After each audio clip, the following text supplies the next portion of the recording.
Y nos vamos ya con el Grito de África, ese espacio del Sol de Medianoche, donde dedicamos un tiempo a conocer el mundo africano, a conocer no solo lo que está pasando allí, las barbaridades que los países ricos y sus multinacionales están cometiendo en África, sino también conocer un poco mejor la cultura africana, conocer un poco mejor a sus pensadores. Y de eso creo que nos va a hablar hoy nuestra colaboradora Colleen Fay. Hola, Colleen, sé muy bienvenida y con muchas ganas, muchas de escucharte. Cuéntanos. Hola, buenos días. Pues el primer día en el que hablé en este programa, en Midnight Sun, mencioné a un filósofo algerino, profesor de ecología, que se llama Mohamed Taleb. Y hoy me gustaría ahondar un poco en sus ideas, así que hablaré de él. Has dicho Mohamed Taleb, ¿no? Sí. Perfecto, exacto. Perdona que te corté. Hablaré de él, lo llamaremos el filósofo, para no perdernos, pero también hablaré de Thomas Sankara, que llamaremos el revolucionario, y de Pierre Rabhi, que nombraremos como el jardinero, aunque el jardinero también es filósofo. Perfecto. A ver, es decir, nos vas a hablar de tres personas sabias del continente africano, imagino. ¿Qué tienen en común para que las hayas traído hoy juntas? Pues estas tres personas orientan su vida, en parte por lo menos, a la defensa de la naturaleza, a intentar recordar a la humanidad que pertenecemos a ella, ¿no? Estupendo. Pues venga, Genial. háblanos de ellos. Adelante. Pues la primera vez que leí el nombre de Mohamed Taleb, el filósofo, fue en un artículo de Jeune Afrique, en el cual la autora, Ramayad, planteaba que África no es para nada una víctima pasiva de la crisis climática, ya que también estuvo y está luchando para atajar esa crisis. Ramayad escribía que para el filósofo Mohamed Taleb, la lucha para el medio ambiente es ante todo una lucha social y cultural para defender tierras heredadas de los ancianos, más que un simple esfuerzo para preservar un reservorio de recursos. Algunas palabras más adelante se mencionaba al revolucionario. Vamos a ver, para que la audiencia no se pierda. Nos has hablado del filósofo, que es Mohamed Taleb, que viene a decir que la lucha por el medio ambiente debe de ser una lucha social y cultural para defender las tierras heredadas de los ancianos, mientras que aquí en Occidente lo entendemos para mantener los recursos, digamos, lo vemos de una forma utilitaria. Entonces, el filósofo es Mohamed Taleb, que dice esto. Y ahora nos vas a hablar del revolucionario. ¿Cómo se llama el revolucionario? Se llama Thomas Sankara. Ajá. Y fue presidente de Burkina Faso en los años 80, desde 83 hasta su asesinato en 87.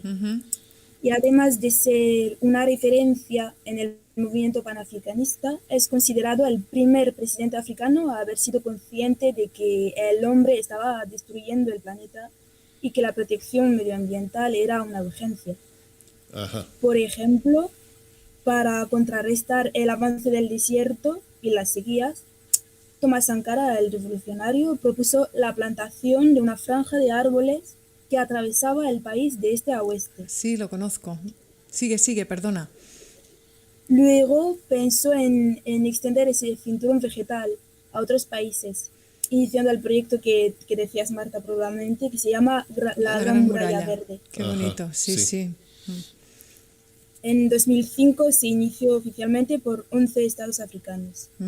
Y un portavoz del movimiento social burkinabés, Vale Citoyen, que sería la escoba ciudadana, cuenta. ¿Qué es eso de Perdona, ¿qué es eso de la escoba ciudadana? Yo entiendo que es es un movimiento social, sí, de Burkina. Vale, estupendo. Es la traducción del nombre que has dicho del movimiento social, ¿no? Exacto. Sí. Vale, genial. Sí.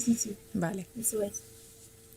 Pues contaba que el desamparo de los jóvenes y la pobreza de las poblaciones ahora también alimentan a grupos terroristas en el Sahel. Y que Thomas Sankara entendió que era necesario desarrollar la agricultura pues para preservar la estabilidad de la región. Que él estaba convencido de que la inmensa capa freática del Sahel podría permitir el desarrollo de culturas y la creación de oasis. Entonces todo esto... Aquí es donde entra el jardinero. perdón, estabas diciendo, Colin, que el revolucionario, que se llama Thomas Sankara, estaba proponiendo hacer esa muralla verde al sur del desierto del Sáhara para impedir que el Sáhara siguiera avanzando hacia el sur y para intentar que los pueblos funcionaran a través de la agricultura, por lo que estás diciendo, ¿no? Y ahí es donde entra el jardinero, dices. Claro, será con el tema de la agricultura, ¿no? Sí, eso es. En 86, Thomas Sankara propuso a nuestro jardinero Pierre Rabhi una reunión en Ouagadougou, en la capital, para pedirle consejo. Quería lanzar una reforma radical de la agricultura en todo el país, en todo Burkina Faso. Ajá. Y Pierre Rabhi, el jardinero, recuerda así ese momento. Esto, Le interesaba el hecho perdón, de que la agroecología... Perdón, estos son palabras textuales de Pierre Rabhi, ¿no? Exacto, sí, Ajá. reporto sus palabras, Perdona, su recuerdo. sí. Le interesaba el hecho de que la agroecología libera al mundo campesino de los fertilizantes químicos, Wow. de los pesticidas sintéticos y todos los productos comercializados por las multinacionales. Considero que enajenaron a los campesinos africanos y que en gran medida podrían prescindir de ellos, ya que con la agroecología se obtiene muy buenos resultados. Precioso, muy bien.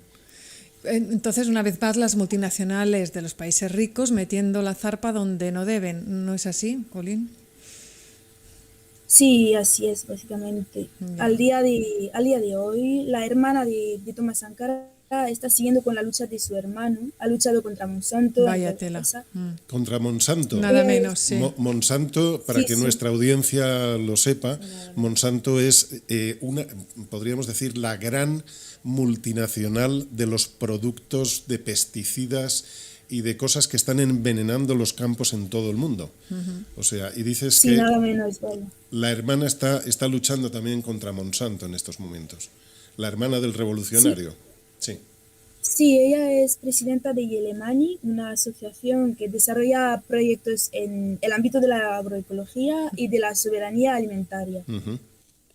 Ella también forma parte del movimiento social Vale Citoyen, que dicho sea de paso, como muchos movimientos sociales africanos, llevan haciendo desde un año y medio un gran labor hacia sus pueblos de prevención del COVID. Ajá. Claro. Abro ahora un paréntesis sobre Pierre Rabhi, el jardinero. En el momento de su encuentro con el revolucionario era bastante desconocido Pierre Rabhi todavía, pero hoy en día es una referencia en agroecología, sobre todo por haber planteado el término de sobriedad feliz. Es el título de uno de sus libros donde plantea reflexiones sobre un descrecimiento material ampliamente compatible con la búsqueda humana de la felicidad. O sea, de crecimiento material, que vendría a ser también de crecimiento económico, y felicidad, Sí, claro. no son incompatibles, ¿no? Se puede decrecer económicamente y a lo mejor incluso ser más feliz. Vendría a ser un poco... Para él, eso es. Ajá, muy bien. Y hay un periodista que escribe sobre la infancia del jardinero en esos términos. Pierre Rabhi nació en el desierto argelino y pasó del silencio, de los gestos imbricados con la tierra, con el agua y con el viento, del cosmos ordenado por la tradición, al caos y la densa oscuridad de los suburbios de París. Vaya. Cuánta gente interesante en África, de las que en Europa desde luego no tenemos ni idea. Sería bueno poder leer todos estos libros que nos dices. Es que la verdad es que vivimos mirándonos el ombligo en Europa y parece que fuera de Europa no haya sabios y no haya gente que tiene muchísimo que aportar. Vale, sin embargo, tus tres personajes de hoy parecen muy sabios, más sabios y mejores políticos que la mayoría de los nuestros. Sí, sí, muchas gracias, Colin, está muy bien. Seguimos. Sí, nuestro jardinero se refiere al revolucionario con estos términos. Conocía a un hombre de gran valor, había rectitud, pacifismo y humanismo en él. Qué bonito. Thomas Sankara también tenía lo que a la mayoría de los políticos les falta, una integridad absoluta. Wow. Se preocupaba por su pueblo y quería un cambio de lógica en las relaciones norte-sur. Era el hombre adecuado para África. Para África y para cualquier otro lugar, la verdad. Precioso. Y por eso lo asesinaron, me imagino, ¿no? Porque un político que era totalmente, como dice el jardinero, Pierre Rabhi, un político que era de una integridad absoluta, pues me imagino que, y más en un país, en una región del mundo como África, me imagino que la corrupción acabaría pensando que era mejor asesinarlo, ¿no? Pues hoy todavía no se sabe quién planificó su asesinato, las investigaciones siguen abiertas. Sí es cierto que ni sus posturas políticas ni su actitud gustaban al gobierno francés, pero es muy complicado, hay varias pistas. Ya. Se cuenta que cuando los militares lo mataron estaba en una reunión, que había llegado un poco tarde en su coche pequeño y al escuchar los primeros tiros ajustó su chandal y dijo, alzando las manos en signo de paz, no os preocupéis, vienen a por mí. Vaya tela. Madre mía, Madre mía. Mira madre mía. cosas que Bueno. no sabemos y las que nos ocultan, ¿eh? Porque realmente es... Sí, sí. Me emociono. Vale, sigue, Colín, que te habíamos Continúa, cortado. Colin, que sí. estamos aquí, no sé, entusiasmados Y escuchándote. emocionados a la vez, la verdad Cuenta. es que... Ujú. Pues ahora volvemos con nuestro filósofo Mohamed Taleb, Sí. porque os quiero contar algunas cosas más. Para él hay dos diferencias principales entre la ecología del norte y la ecología del sur. Ajá, interesante. La primera es una diferencia de clase. En el norte, la ecología es la mayor parte del tiempo un asunto de clase media rica. Ujú. La gente que ha resuelto el problema de la supervivencia económica puede permitirse de alguna forma, por ejemplo, el consumo de productos orgánicos, mientras que en la mayoría de las sociedades del sur, la ecología es popular. En India, por ejemplo, es defendida por los campesinos sin tierra, o los llamados pueblos indígenas también están al frente de la lucha ecológica, como bien lo sabemos. Sí. Y Sí. además la naturaleza, la tierra es sagrada. La segunda diferencia es que en Occidente se considera la ecología como un asunto de conductas individualistas, porque se promueven acciones individuales de ecociudadanos. Ajá. También se considera que la crisis es, ante todo, técnica, como dijimos antes, por lo cual las respuestas deben de serlo. De alguna forma, en el norte son las palabras del experto las que dominan el tema. Sin embargo, en el sur son más bien líderes culturales o religiosos, chamanes, crío, que impulsan el discurso ecológico.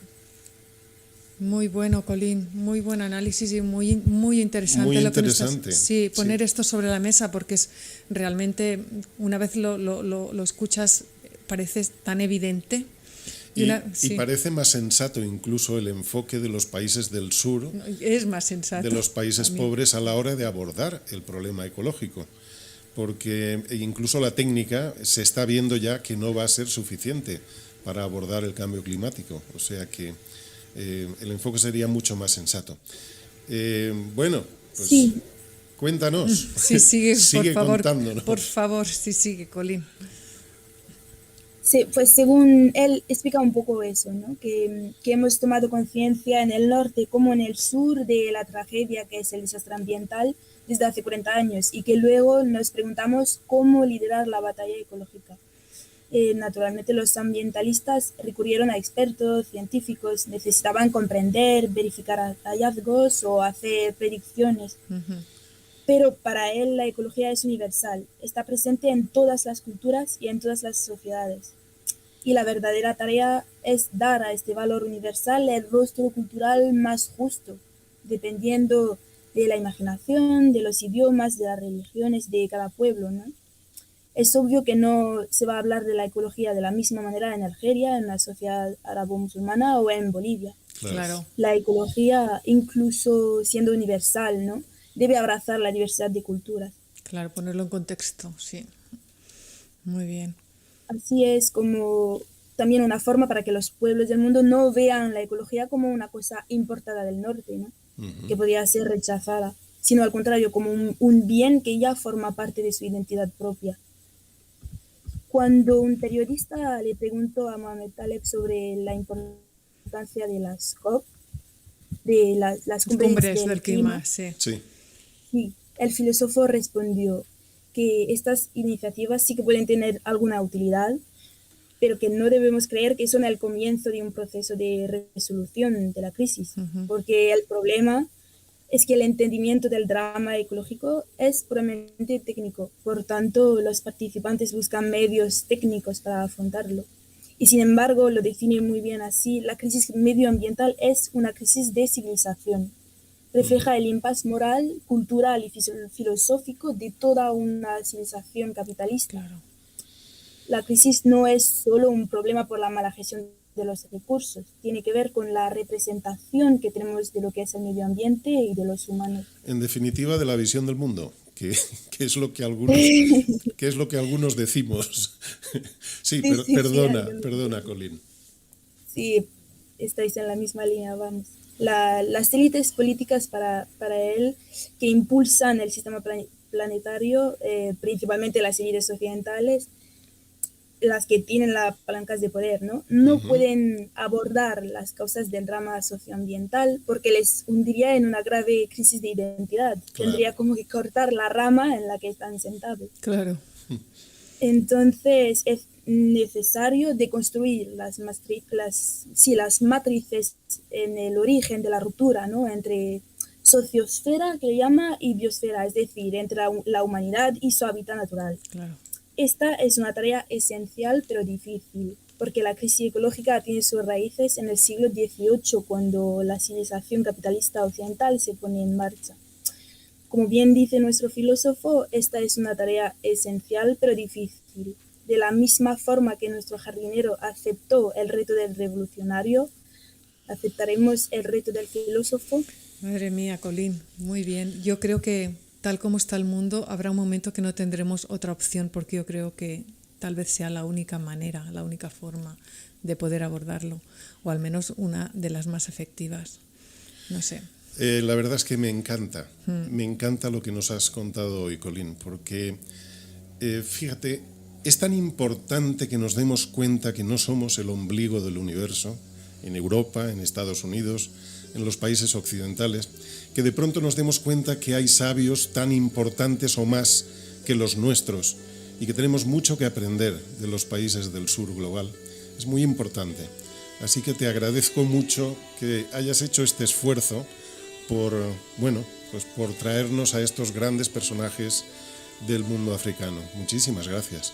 Sí, muchísimas gracias a vosotros por estar conmigo en ese espacio. Gracias, Colin, y te esperamos, pero con muchas ganas en el próximo día, que no sé si será dentro de 15 días esta vez. Sí, puede ser. Dentro de 15 bueno, ya días. Vemos. Dentro de 15 días estamos otra vez contigo. Muchas gracias, Colin. Gracias. Vale. Precioso todo. Gracias. Gracias.